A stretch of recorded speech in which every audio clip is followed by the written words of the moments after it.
La parole est à monsieur Julien Aubert.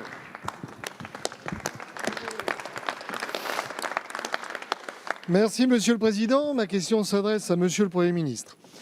Monsieur le Premier ministre, vous le savez, une crise violente traverse les Antilles, notamment en Guadeloupe, après que vous ayez décidé de suspendre 1400 soignants qui refusaient l'obligation vaccinale.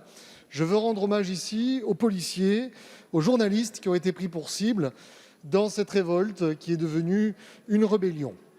La Guadeloupe, on le sait, traverse des problèmes structurels en alimentation en eau potable, en pouvoir d'achat, en chômage, sans compter le scandale du chlordécone qui a touché 90% de la population adulte. Et donc face à ceci, nous avons de l'incompréhension sur la manière dont a été gérée cette crise. Tout d'abord, le ministre de l'Outre-mer a mis 3 semaines à se déplacer sur place. Sans doute était-il trop occupé à faire signer une tribune de soutien au président de la République pour sa réélection. Mais la Guadeloupe, c'est la France. Et si ça avait été les Bouches-du-Rhône ou la Corrèze, nous n'aurions pas attendu 3 semaines. Deuxièmement, vous avez décidé de reporter l'obligation vaccinale pour les soignants. Faut-il comprendre que lorsque on tire sur les policiers, la loi devient caduque et le moment est mal choisi alors que nous avons une 5e vague et un variant nouveau qui pénètre sur le territoire. Et enfin, vous avez décidé d'ouvrir un curieux débat institutionnel en parlant d'autonomie au plus mauvais moment et alors que dans quelques semaines se joue l'indépendance de la Nouvelle-Calédonie. Pouvez-vous nous expliquer la cohérence de votre politique ? Merci, monsieur le député. La parole est à monsieur Gérald Darmanin, ministre de l'Intérieur.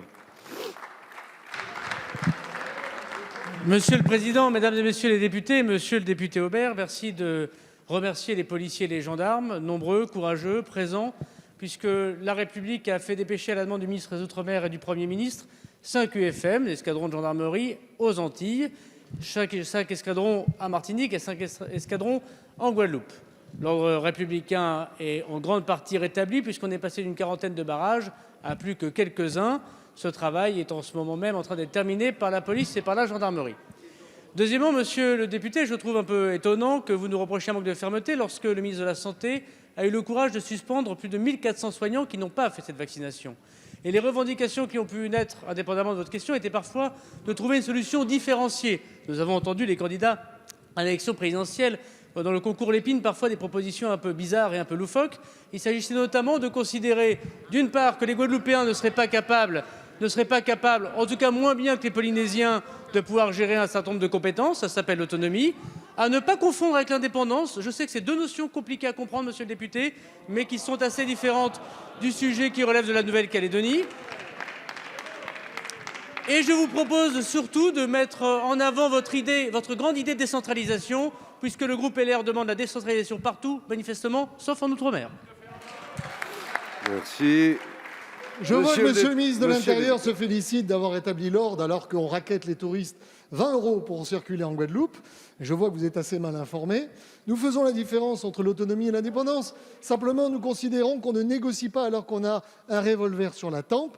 Et vous appliquez exactement la même stratégie que pour les Gilets jaunes.